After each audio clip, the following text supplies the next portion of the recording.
Welcome to the latest webcast in Caring.com's Digital Marketing Academy. Our session today is about converting in-home care leads from prospects to customers. I'm Denise Graab, a marketing director here at Caring.com, and our featured experts today are Merrily Orsini and Shelle Womble at corecubed, who I'll introduce momentarily. Thank you for joining us. Let's just go ahead and get our screens advanced here. There we go. Before we dive into the content of the presentation, I want to cover a few housekeeping items. This is a one-way webcast where only the presenters speak, but you can ask questions, and we do want you to ask questions. There's a module in the upper right corner of your screen. You can enter questions anytime during the presentation, and then at the end, we're going to have a Q&A where we answer those questions. Any questions we run out of time for, we will follow up with you afterwards.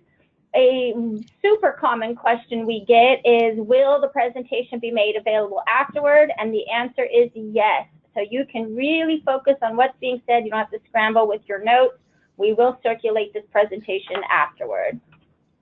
Now, this webinar is free of charge, but you do have to listen to this brief commercial for Caring.com, the sponsor of the event, as your price of admission. We have 3 million visitors using Caring.com senior care resources every month. These are families and older adults who are turning to us for caregiving information, referral, and support. They also come to us for reviews about senior care providers, including home care agencies. In fact, we are the largest senior care review site with more than 153,000 consumer reviews on our site right now and thousands added every month. We also have thousands of original articles across all caregiving and elder care topics, and we host dozens of online support groups for family caregivers. We are owned by Bankrate and part of a powerful network of websites dedicated to supporting people in making complex financial decisions. Today's featured presenters are two top experts in aging care marketing. We have Merrily Orsini. She is a pioneer in the home care industry, celebrating 36 years of elder care specialty this year. That is such an accomplishment. Congratulations, Merrily. Thank you. You're welcome. She entered home care in 1981. Starting a private duty home care company that was sold in 1996. She has received the Entrepreneur of the Year Award for success in the care managed model home care business. In 2011 and 2012, she served as the Chief Strategic Officer for the National Association of Home Care and Hospice for the Private Duty Home Care Association of America. As you probably figured out, she's a nationally recognized industry thought leader. She's a healthcare at home marketing expert, and she works with an award-winning team of SEO experts, branding and sales strategists, content creators and designers, all experienced and specializing in selling and educating about in-home care. And she also is a home care futurist or nowist. That is Merrily Orsini, and we also have Shelle Womble. She's a dynamic, energetic, and passionate executive driving sales. She has 25 years of multi-state experience in the aging care arena.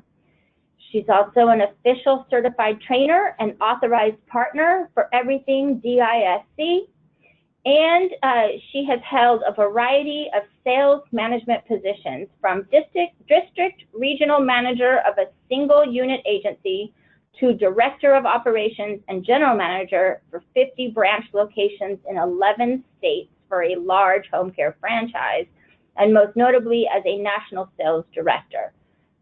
As such, she understands the home care industry from top to bottom and all the little nuances in between. These are fantastic experts, and we are excited to share their insights with you. As usual, we have a lot we're going to cover in today's session. We're going to start with helping you understand the online searcher. We got some questions from registrants around that. Then we're going to transition into converting internet leads and 3 key areas: speed to lead, lead tracking, and prospect nurturing. We're going to cover the importance of reviews and how to achieve success. And we're going to take your questions, and we'll have a few special announcements toward the end. So do not bounce off because you will miss those, including a special offer. Now, at this time, I'd like to turn the controls over to Shelle. Let me just go ahead and do that now. Okay, so Shelle, you now have the mouse control, and I will go ahead and just move you to your first slide. Very good. Welcome, everyone, and good afternoon. I'm going to be talking today about how we convert internet leads into home care business for us. And we're going to start off by talking about the critical role that the internet now plays for home care in terms of education, information, and being found as a solution for care for a loved one. It used to be, when I first started in 1991, people found us through the Yellow Pages, and that seemed to be the lead way we were found in terms of directories and so forth. Well, of course, the internet has really changed, and a good, solid agency that is receiving good referrals is going to need to be very concerned with making sure they have great internet marketing channels in place, SEO, social media, your website, all of these areas, and lead generating companies such as caring.com, all of these avenues are important ways we are now found and able to generate new clients. So this adds a layer of complexity to the sales process, and as a salesperson and someone who teaches sales, you know, over the years we've had to look at this in the home care industry as to how we now use our sales techniques and how we look at this when folks are getting so much information online. The layer of complexity that it adds, consumers have so much information at their fingertips, and they're arriving at the scene, they're calling you up with a lot of information in hand. And sometimes it's very confusing, sometimes depending on where they're getting their information from, it's just very hard to navigate. I mean, you guys can imagine, those of you, we probably have a lot of listeners today that maybe come from different models of care, home health, home care, personal care, maybe you provide Medicaid type services, maybe you're a nurse registry. And so all those different models of care have different things to offer. And so it's very, very hard for folks online to kind of sort through that and get the best information. So how clients find you and what they know about you before they call has really changed. And in the sales process, closing that deal, winning the case, still relies very heavily on basic foundational good sales techniques. And interactions with folks still need to have a very solid sense of urgency and solid methods of tracking that information and gathering, and then of course good old-fashioned follow-up. All right, Denise, there we go, thank you. Okay, so what we have here on this slide, I wanted to talk a little bit about the sales process on how you gain a customer as it relates to our industry. So the very top bubble, you can see it's complex, it's the whole life cycle can be very long, and it all starts with, at the top, at the 12 o'clock bubble, awareness and aware of a need. So a client becomes, or a family member becomes aware of a need, and then they are going to be doing some research and considering all their options, and they're going to be potentially looking at different types of professionals that they interact with, physicians and family members, or maybe even their trust officer. They're going to be looking at and talking to different people, and this is where they start to begin to do their research. And this is where our sales process needs to begin and start. And in this process, also you'll see that the entire process kind of really looks at, and once they select somebody and they purchase, and the contract is in place and we're providing services, your operations take over, and then what becomes is a very important part of the sales process, which is your reputation and how that's managed, and all the services that are provided, whether the client feels good about the services, and you can maintain loyalty to that person, whether they will advocate for you, and engagement with others in terms of your reputation, your services. The process is huge and long, and good sales techniques need to be present throughout the entire process.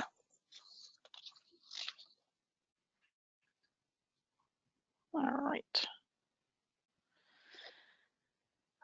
Okay, so this, in terms of, this slide kind of tells the same thing, except for what I really wanted to point out in terms of the internet consumers and their buying process early on. You know, it's kind of the same thing in terms of the life cycle. You know, something will trigger a family member, and they need to know, you know, what do I need to do? This, you'll see on this slide, it goes all the way up to start signing a contract, but that green area and that blue area, consideration and interest, that's the part we're going to talk about a little bit, because that could be a very long period of time, or it could be a short period of time. But most of the time, I think with internet searchers, you're going to find, or we may encounter sometimes, that takes a little bit of time, because they have a need that triggers, and if they're finding you right away and need to start services right away, that seems like an easy process to sell to. But where we tend to see sales fall off is when that process takes a little bit longer.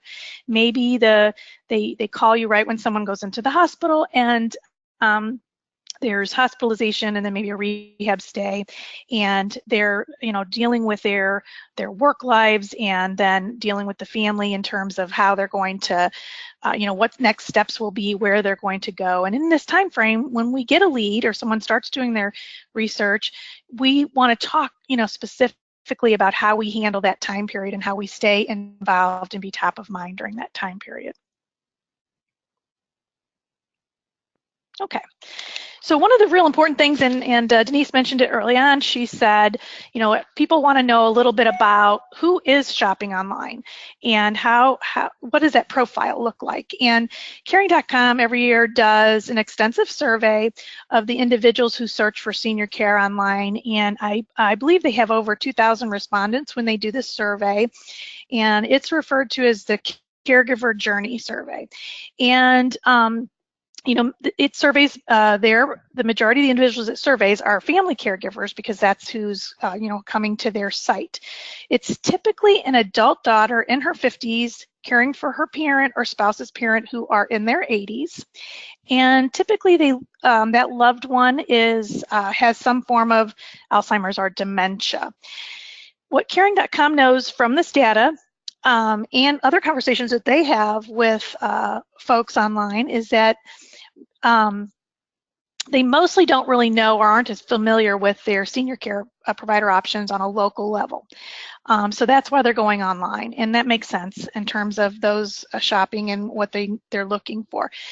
They're inclined to do a lot of research. They're used to doing research. They're savvy online, and sometimes they're going to do all this before they even pick up the phone, or return an email, or fill out you know, a lead generating form. But once they do fill out that form, what's important to those people that are shopping is that their communication preferences are honored.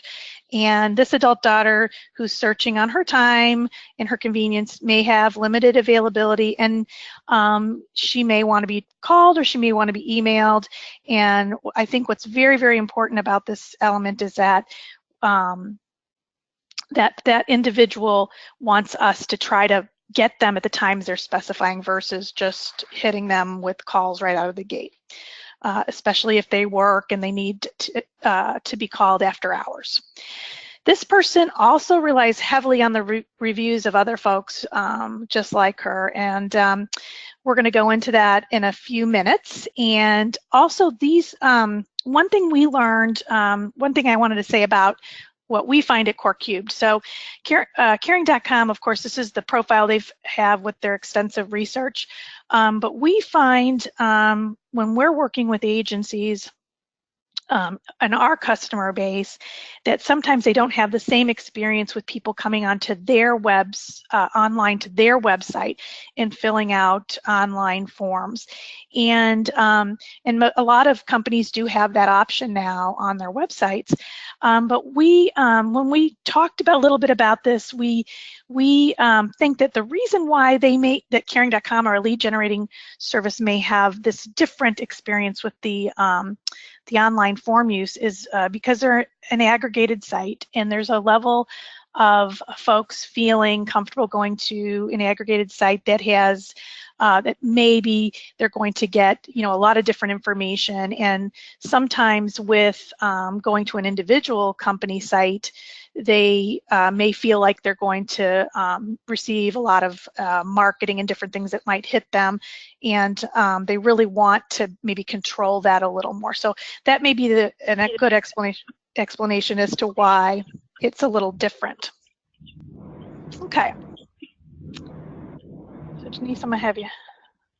You want me to move forward? Yeah. Okay, great. And I just wanted to add, you did a great job representing the caregiver journey survey data. Everything you said was absolutely accurate, and thank you for sharing that data. No problem, Denise. So how do families decide on home care? I mean, I hope everybody on the call has a good idea of how your families decide on home care if you're in the business, but we know, I think it's very, very common. You're going to see, we talked about the Caring.com profile, the daughter who is doing the searching. Typically it's that person, and then of course they're sharing this data with their siblings, and then of course once everyone's on board with what they want to do or what they need to do, they're then engaging the father or the mother or the person who's going to need the care, both of them. And so that's kind of sort of, as we all know, and I don't think anyone would dispute, except for the fact that sometimes people find us through professional referral sources, and we'll talk about that in a little bit, but still the families have to make these decisions on who they're going to go with and what they need to do. From a sales perspective, there are kind of three key things that people do when they decide to buy something, though.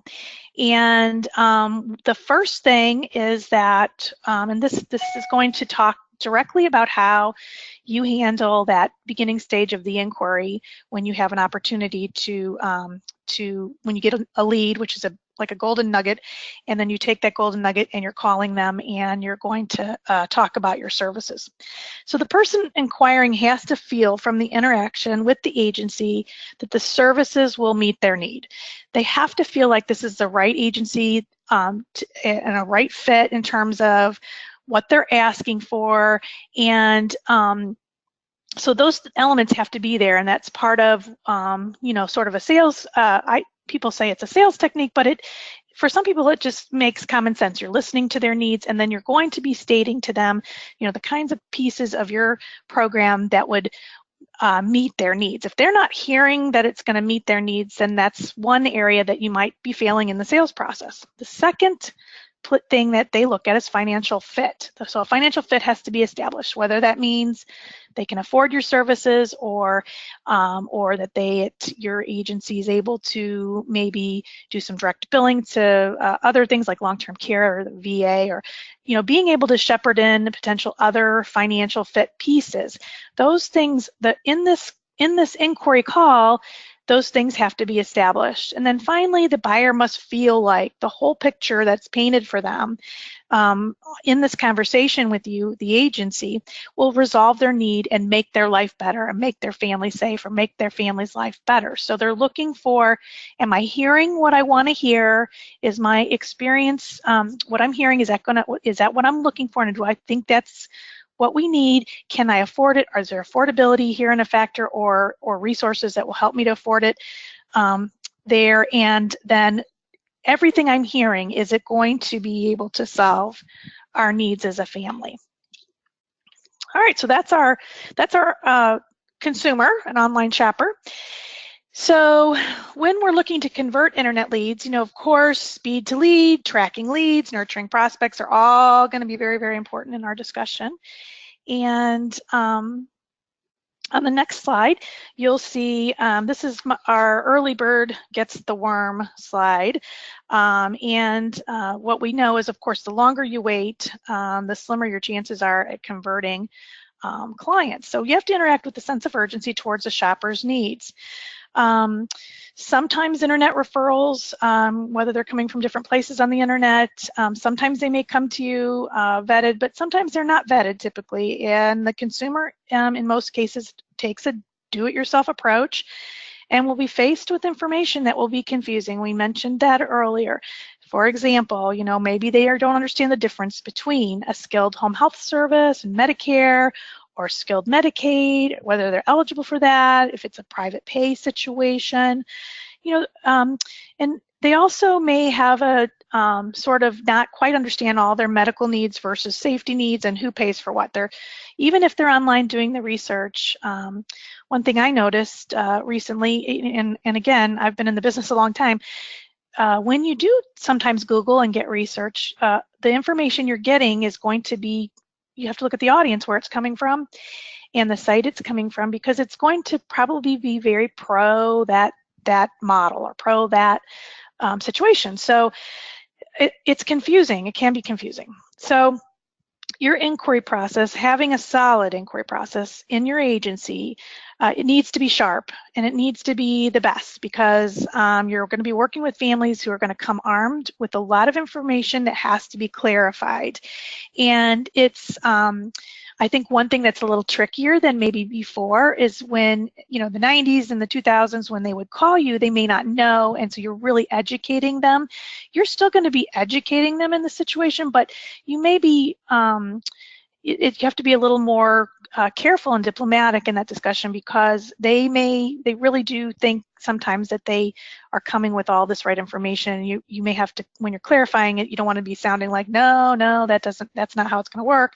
You have to still be able to do this in a positive and nurturing and diplomatic way, so that you're not, that you're bonding with this person and they're understanding it, and they're understanding the reasons why you're maybe helping them to understand the differences.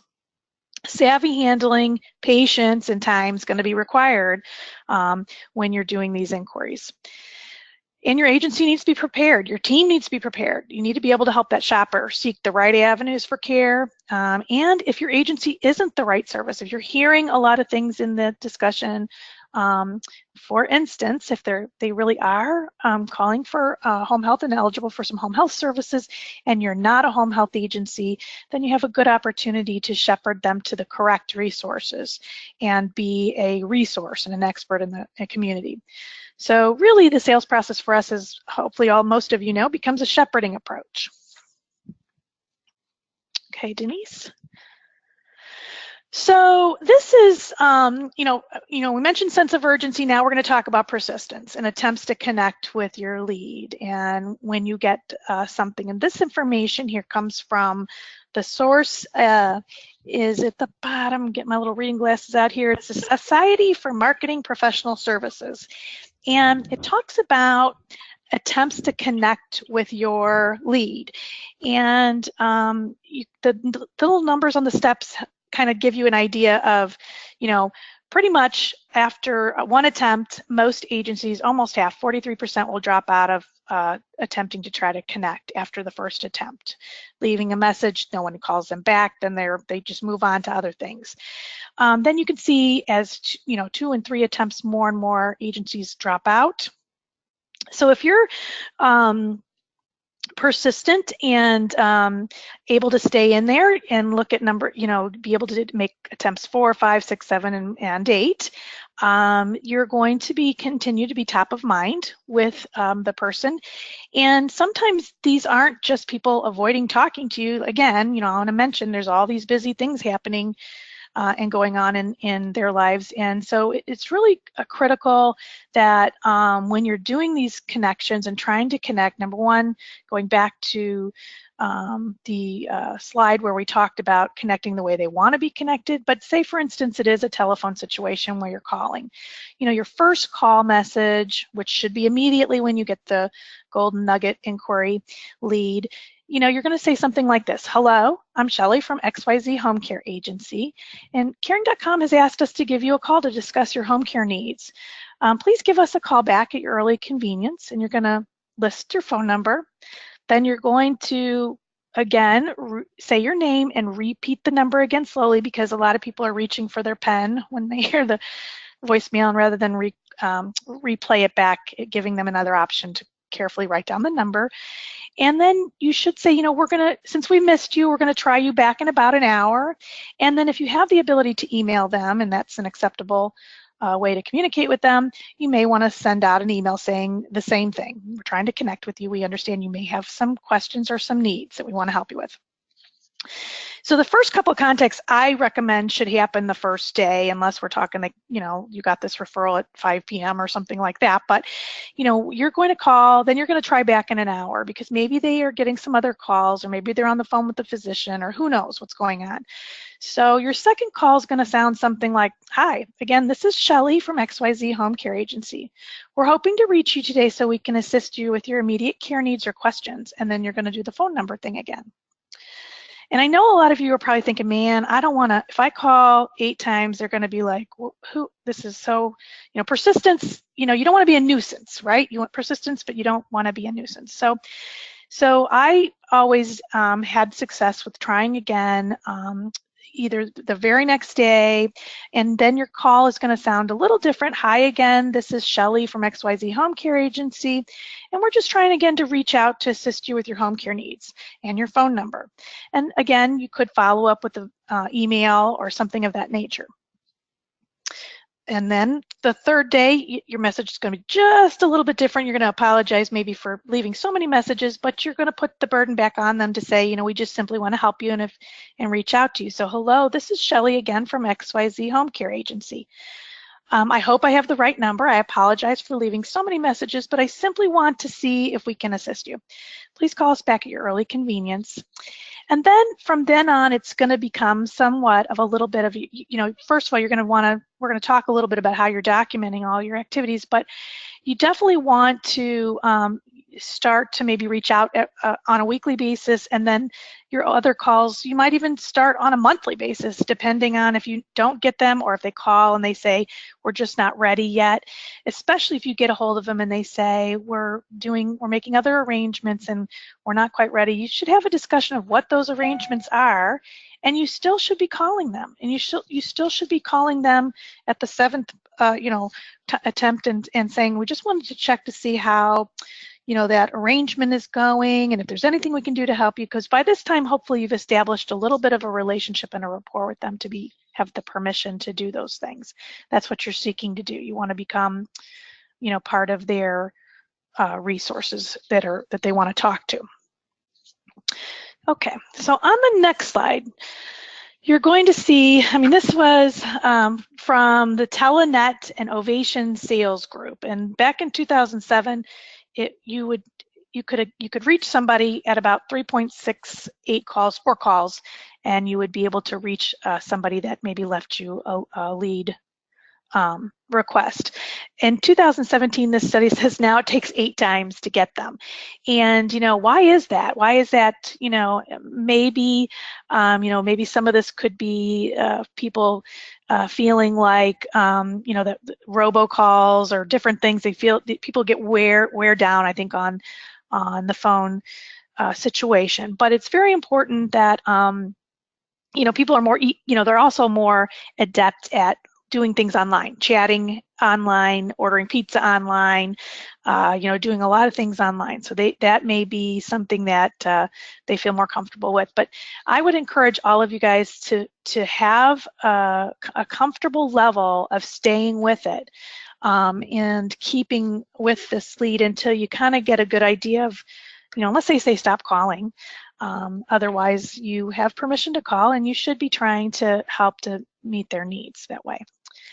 So the early bird gets that worm, and then persistent pays off. So, okay. So then next, what I always recommend from a good sales perspective and having a really good solid technique, discipline is so important in the sales process, and having a solid method of tracking information you're gathering. So we're going to talk a little bit about what's called a CRM. And for those of you that don't know what a CRM is, it's a customer relations management system. And there's a whole bunch of them out there. Sometimes our software has an element of it. I have myself been very successful with using different things like QuickBase or Annoying CRM, which is one of my favorite name, Annoying CRM.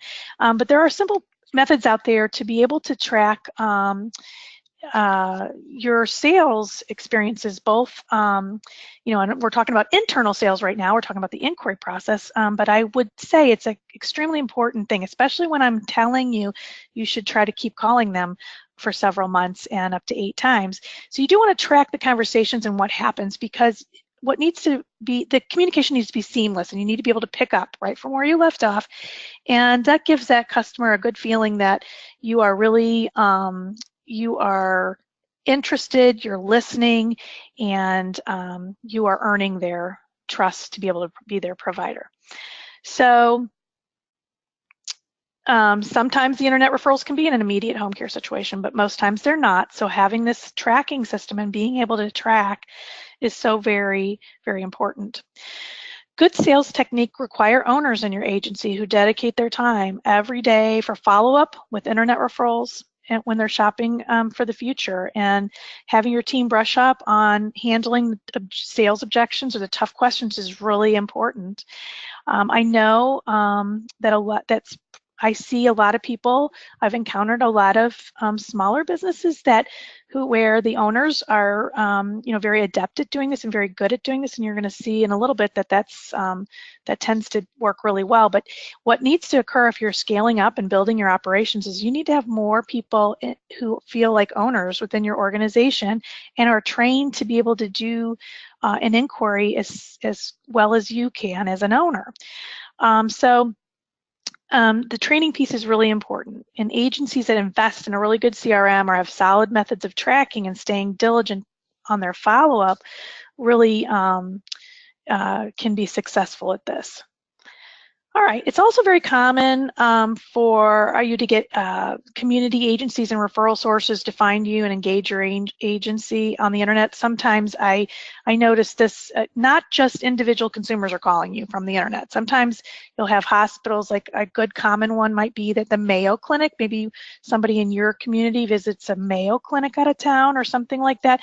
And then maybe there's needs so you could get a lot of internet type of referrals that are professional referral sources too. So another really good reason why you want to track in your CRM and be able to follow up and do more work with that late person or that referral source later. So this is an example of a call cadence schedule. So just so you guys can kind of see someone using their CRM and they kind of track what's happening. So whatever your process is, documenting it in CRM is really, really important. And having a communication cycle for your agency, having a policy on it, having a process in place, and documenting it and reviewing it. I think people just kind of go, okay, I'm going to follow up, I'm going to do these things, and then, then how are they reminded to go back and do it in 2 months and just check on that lead? So this is where that comes into play and is really, really important, where the discipline factor is. So, okay, so we're going to hear from Merrily on converting internet leads and importance of reviews. Yes, thank you very much, Shelle. You made some excellent points. Merrily, I have given you the mouse, but I can also move the slides forward for you as needed. Okay, fabulous. And thank you. And I'm really so happy to be here with Shelle and with Denise to talk about things near and dear to my heart, which happens to be how do people find you on the internet? So, in today's world, consumers are really shopping for everything on the internet. They're going online to shop for and look for all different kinds of things. And what's happened in the last few years is that reviews have really taken an important position in that process. And oftentimes that consumers will actually trust peer feedback more than anything that an agency has hired someone to put together. So, and if you haven't noticed, and it shows it here on this slide, that your business is now getting the online reviews that you're getting are being shown in your Google search items and search results. Home care is no exception. And what this came from some research that caring.com had done as well. So even if a family is referred to a home care agency by someone else, a doctor, discharge planner, whoever, people are going to go online and read reviews. It just is it's a component now of the buying process that that was never there before, and not as easy to do and not as easy to find, and it definitely is front and center now with how people choose specifically home care, but other things as well. And caring.com does a lot of research in terms of what influences people and how do they move through sites and how do they make decisions. And the data is really clear. The caring.com research shows that online senior care searchers are really clicking the listings with reviews. And if you don't have reviews, then people are skipping those. So you might ask yourself, well, how much influence do reviews have in selecting senior care? And that multiple studies have shown that if you have good reviews, and a goodly number of reviews, I should say, the more reviews you have, that really does significantly increase your leads from the internet. And we'll talk about one case study in just a minute. But Bright Local also does an annual review survey, and what they found was that 8 in 10 online searchers trust online reviews as much as personal recommendations. Think about that for a while. So reviews really can help the best providers stand out. If you have good reviews and if you are actually working on getting people to leave reviews on your website, that is going to give you a leg up in terms of people choosing you to call. And what you really want to do, remember back what Shelle said, once you're between that awareness of need and when they're doing your research and when they actually contact you, that's really the most important part in internet lead generation, because you really do want them to make that call to you, because you're going to have a much better chance of securing that client if they do that.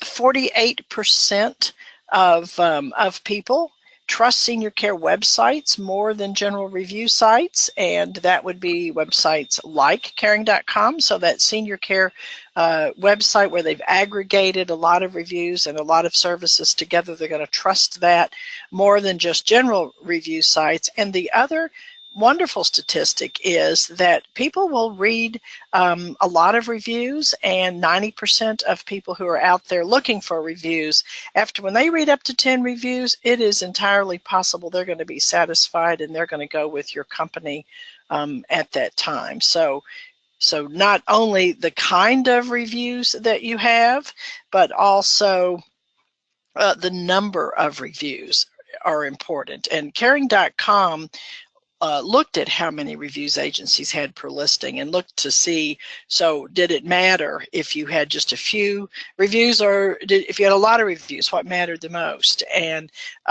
it's called a review influence study that caring.com did. And they did this on one of their partners that had more than 100 in-home care listings on the site.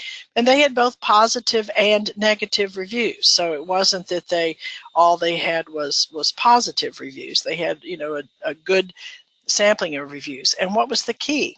The key was how many they had.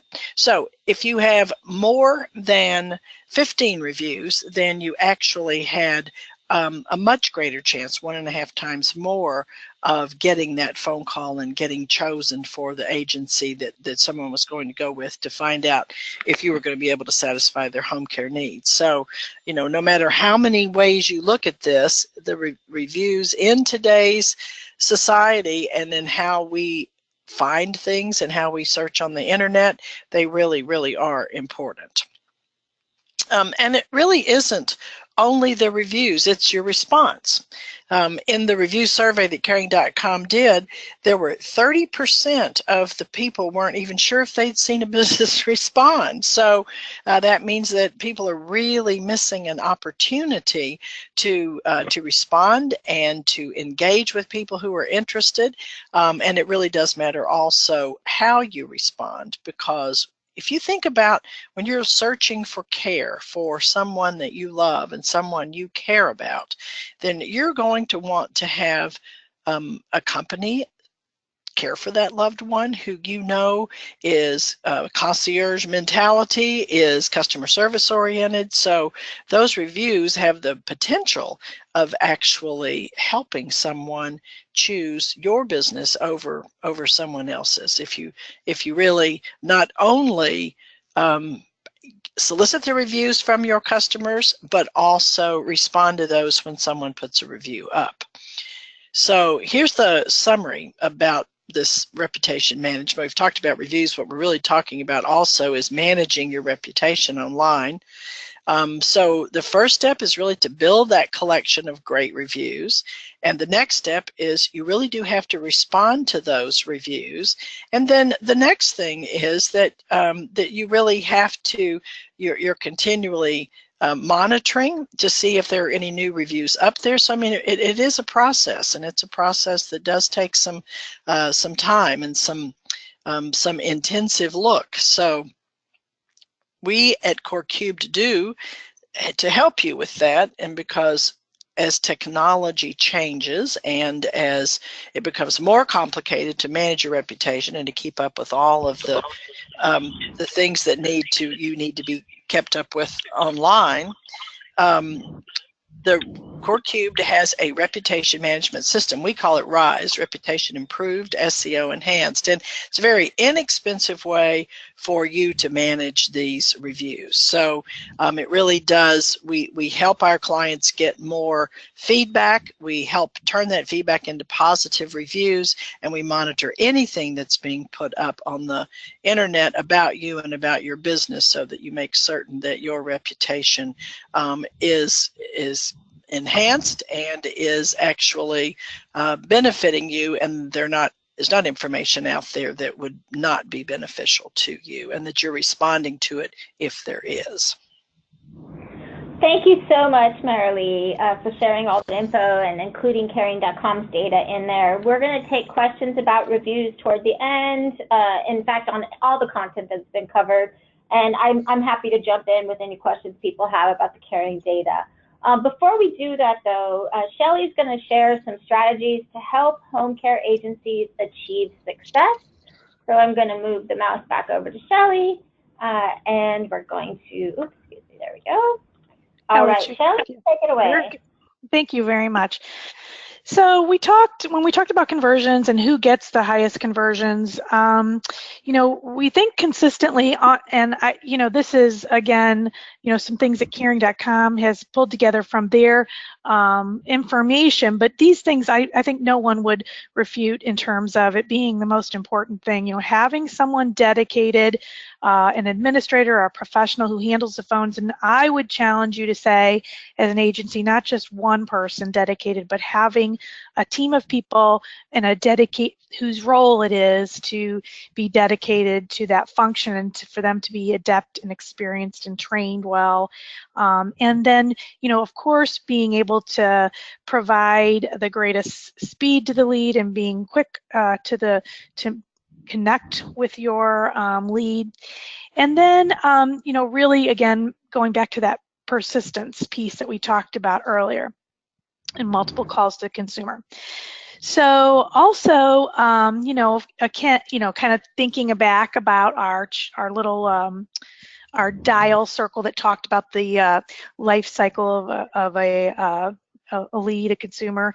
It's important that once you have them on board, that your individual coordinators and supervisors within the office and the staff are doing a good job of scheduling home visits and the assessments. And we know that when you can get in front of somebody in their home, even I think there's a great statistic on Home Care Pulse in their benchmark study that talks about it having such a bigger chance of winning that case, getting into the home and being able to do the home conference and signing them up at that juncture.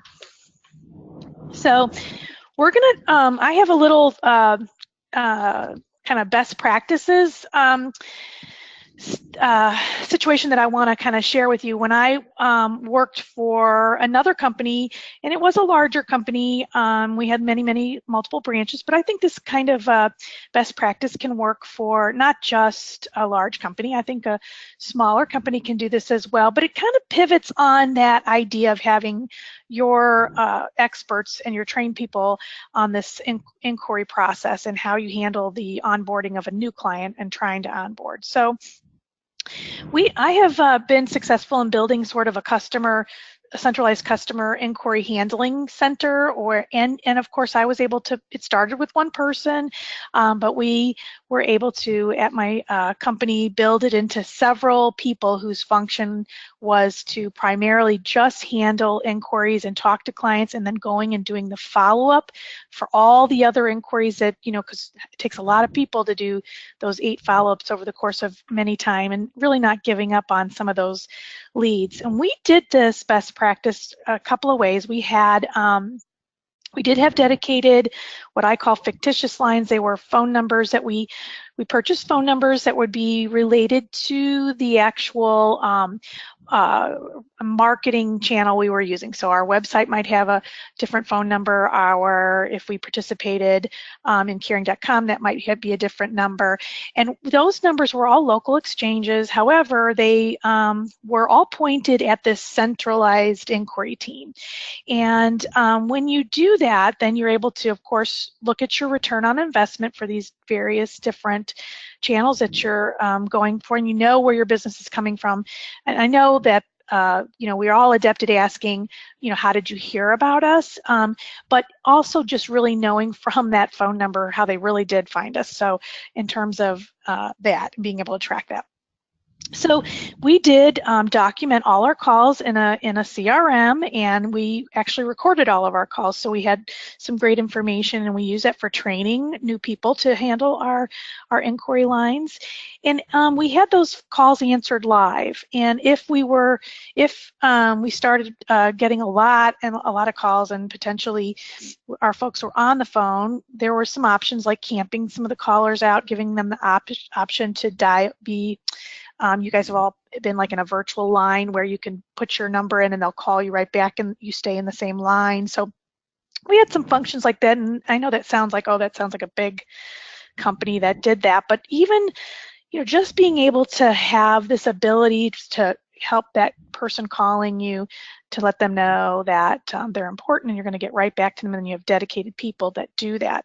I see too often companies that, they're the person taking the phone call and the inquiry, they're also trying to get payroll out today or something like that. And that kind of distraction does translate not into the best sales techniques. So we had this team also manage our website inquiries and our live chat boxes, which we had on our website, and some of you may have those inquiry forms, and they managed that.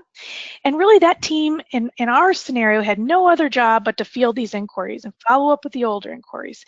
And I think smaller agencies can maybe even, consider having a resource that does this and then combining it with a recruiting function, because we have such a huge recruiting shortage of our fantastic caregivers in the United States. And so maybe combining, using that person to do those things. So it was really a person who was dedicated to inbound and outbound calls related to handling inquiries, and maybe combining some recruiting in there as well.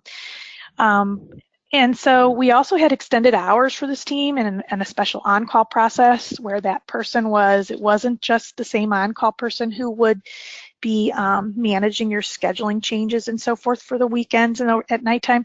It was a different person, and a person who was completely dedicated and could get things started, that night if necessary. We did incentivize our team with caller conversion numbers and home conference numbers to start a care. We did have it wasn't an overtly huge amount of incentive money, but it was nice to be able to say, okay, at the end of the month, you converted in your process, 30 new cases, and so being able to give some money to that was another thing that really worked well for us. You can create expert handlers in this inquiry process, and guess what? The callers are never rushed. The process never is like an intake. When I say intake, you're like, check, check, check. It's not that. The process was always a sales process and had great salesmanship handling in that. You ready for me to move forward, Shelley? Please. Okay, yeah, and I just wanted to let you know we have about 10 more minutes left in the session, and we want to leave time for questions. You got it. So really, honestly, you just wanted, we're in the summary phase of this. So you invest in good SEO and online marketing. You got to do a lot of hand-holding and problem solving, good old-fashioned sales techniques, use solid tracking methods, send out value-added information to the shopper with your collaterals, and be committed to a precise follow-up. Those are very much key successes to winning your internet shoppers. And I can't say enough about following up, right? Follow up, follow up, follow up. Consumers are going to want to work with agencies who've taken that time to make their situation a priority. Genuine concern and persistence does pay off in our industry, making our follow-up very critical. So we'll kind of go right to our key takeaways there, Denise. And our key takeaways for this, honestly, you gotta make a smart investment of your resources in how you are found online in all the different ways that you're found online, and you have to think through that, and you have to have lightning speed, persistent handling of those golden nuggets that land at your doorstep, and then you need a prescribed follow-up process, and you need to adhere to it. And I have always found that those things really translate into business and good business for us. Wow, thank you so much, Shelley and Merrily, for all of that excellent information you shared. The questions have been flowing in. So let's just dive right into those questions. Thank you, everyone that's been submitting these. Here's a question about reviews, and it is very difficult to get the families to submit reviews. Any tips on how to increase the number of reviews? Merrily, do you want to take that, and I'm happy to add to anything? Sure. I think the biggest thing is you have to ask for them. And as soon as you have, it needs to be a culture within your organization that when someone gets a compliment from a client, from a family member, from a referral source, that you ask them if they would be interested in submitting a review, and then you make it really easy for them. As I said, we have a program at corecubed that facilitates that. You reach out, you ask them, you encapsulate what they've said to you and ask, and write it down for them so that this is what we heard you say, and so they make it really easy. The other thing you can do is to leave reviews on generic sites like Google. You have to have a Google email address, so we have made it easy for people to do that. We have a little video on our corecubed YouTube that really shows people how easy it is to get a Gmail address and how easy it is to leave a review. And you may have other things you would like to add, Denise. I would, those were excellent tips, by the way. We did a webinar in March on how to get reviews, and what you just said about Gmail, it was critical, and one of the points that we mentioned was match the ask to the person. So if you know they have a Gmail address, you may have greater success by directing them that way. But you also need to remember the data that we talked about today about where they trust the reviews most in the senior care process. And the senior care site, if your agency is partnered with a senior care site like Caring, we have services for our partners on Review Gen as well. So for instance, submitting a review via postcard or phone is an option for agencies that are partnered with Caring.com. Home Care Pulse is another option. They are partnered with Caring. They do phone calls on behalf of agencies, and then if the consumer is willing, have some of that feedback shared as a review. So there are lots of options. corecubed can help you. Reach out to the website, see what they offer to help the business get reviews. But that's a great question, and Merrily is very right. The number one thing is you have to ask. If you don't ask, your chances are greatly reduced. Okay, this is a question for Shelle. It's an agency looking for a little bit of advice in calling internet leads that are getting calls from multiple agencies at the same time, and how they can handle that situation to rise above some of those other agencies that are also calling that same internet lead. Well, that's a great question, Denise. I think if you're feeling like they're getting, they say to you, oh, you're like the 10th person to call me, or whatever it is that they're, saying, I think one of the kind of easy things to do right away is just to say, would it be better if I just simply came out today to sit down and talk to you and your family? I think offering to be face-to-face is important, and sometimes that people just have too much information on the phone in front of them, and maybe that's one offering you can make. I think also just trying to match tone with the caller. If they sound exasperated, you don't want to keep pushing. You do want to kind of listen and say, wow, I don't want to overwhelm you.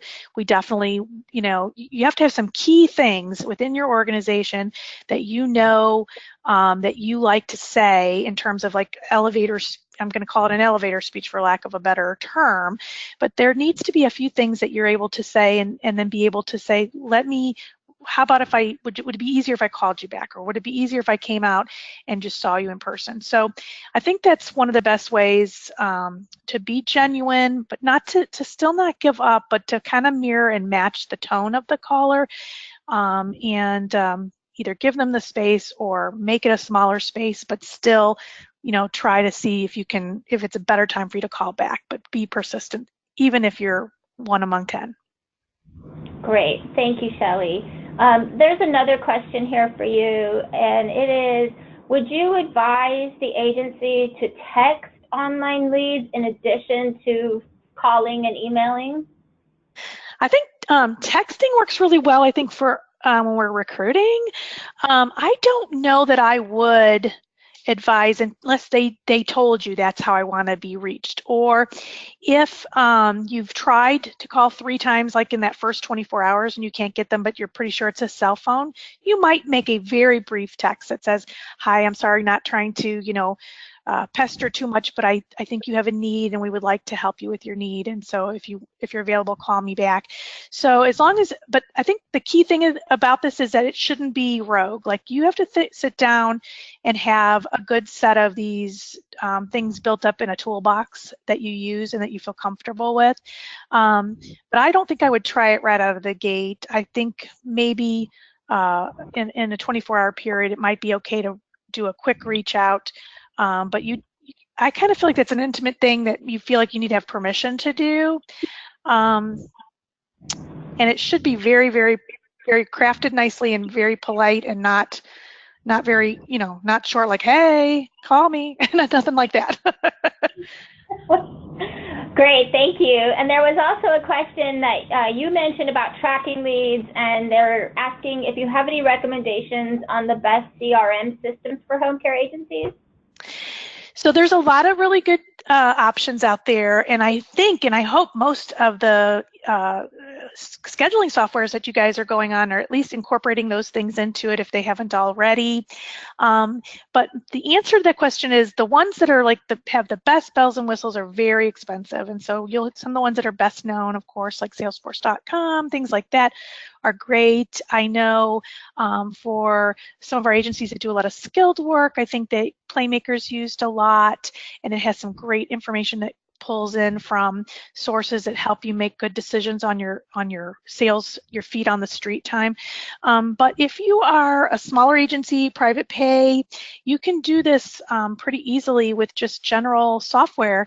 I mentioned earlier, and not to, that, and I actually had a user tell me about this. It's called Less Annoying CRM. It's like $5 a month, and it was very inexpensive, but it actually gets the job done. Now it's not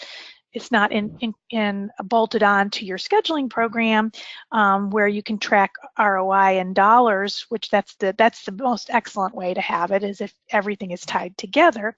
But depending on where you are, and how big you are and where you are sort of in that ability, you can do it very inexpensively and very effectively. And if you have the resources and the ability to do and spend some money on it, you definitely want one that will tell you, that will let you set up, here are my target accounts. Here is how often my salesperson sees those target accounts. Here's what they do when they see those accounts. And here's how many referrals we've gotten from that in this time period. And here's how much money it's driven. If you're able to tie all those things together with the CRM, that's the most ideal. But there are a lot of options out there to work with at any budget level. Fantastic. And we only have a few more minutes, and I want to leave time for the really fantastic offer that's about to be made. For those of you asking the specific questions about the caring.com review platform, you can email community@caring.com. That's community@caring.com to respond to reviews, to get help with getting reviews, all the various questions, to remove reviews from employees. We don't accept those on caring.com. So thank you for those questions. We'll follow up. And then also, some of you had more questions for the sales process. At the end of this event, we're going to ask you if it's okay for corecubed to contact you. Please check yes, and then Shelle can follow up directly with you on those other questions. We're almost out of time, and like I said, we have some really exciting announcements. So I wanted to go ahead and get to that before we start losing folks. So Shelle, you want to go ahead and take it away and tell them about this? Sure. So we at corecubed, we have a marketplace, and we have a lot of great tools for folks that have home care agencies. And so we have this telephone inquiry form, and we're if you follow the bit.ly below and enter the promo code, we're giving you this telephone inquiry form at a half price off. And it's a great little sales tool and that you can use in the inquiry process that allows you to flow your communication well during that inquiry and helps you to gather the right information on that inquiry. Fantastic. That's very generous of corecubed. We appreciate you making that available to attendees today. Next up in the Digital Marketing Academy, get ready for the post-holiday referral rush. So we're going to, you got a lot of great tips today. We're going to revisit this again in December for both senior living and home care. You know, when folks go home for the holidays or they have aging relatives visit them, they discover there's an increased care needs, as you know. So we're going to have some information to help you really get ready for that so you aren't overwhelmed when it happens. Now, I hope you've learned a lot from our guests today. Before we say goodbye, Merrily will tell you a bit more about her organization and how to reach corecubed. corecubed works best as an outsourced marketing partner for our agencies. Technology is becoming so complicated in terms of what one has to do in order to be ranked high on search engines and to keep your reputation management in place. So we actually have lots of products, something for any size business, and we also have sales products with our sales champion, Shelle Womble. So lots of ways to contact us. The best way, you can go directly into our corecubed website and find all these other links to other tools and services and products that we have. But we are experts in the in-home care field, and we do know how to market home care. Yes, you do. Thank you so much, Merrily and Shelle, for the information you shared today. And thank you, everyone who took time out of your busy schedule to attend this session. We really hope you found the information helpful. We do want your feedback. You can also reach out to the caring.com team. This is our contact information. And as soon as I end this webinar in just a few seconds, you're going to be prompted to take a really brief survey. Let us know how we did. We're going to ask you for a rating on the session. We're going to ask for your feedback. We're going to ask if it's okay to contact you to discuss the topic more, particularly those of you who didn't get your question answered during the session. Please look for that. Don't be shy. I am sincere that we want to hear what you loved most about this session and what you would suggest we do for the future. So thank you so much. Thanks to our featured expert. Thanks for everyone for attending. Have a great day. Goodbye for now. Thank you. Thank you.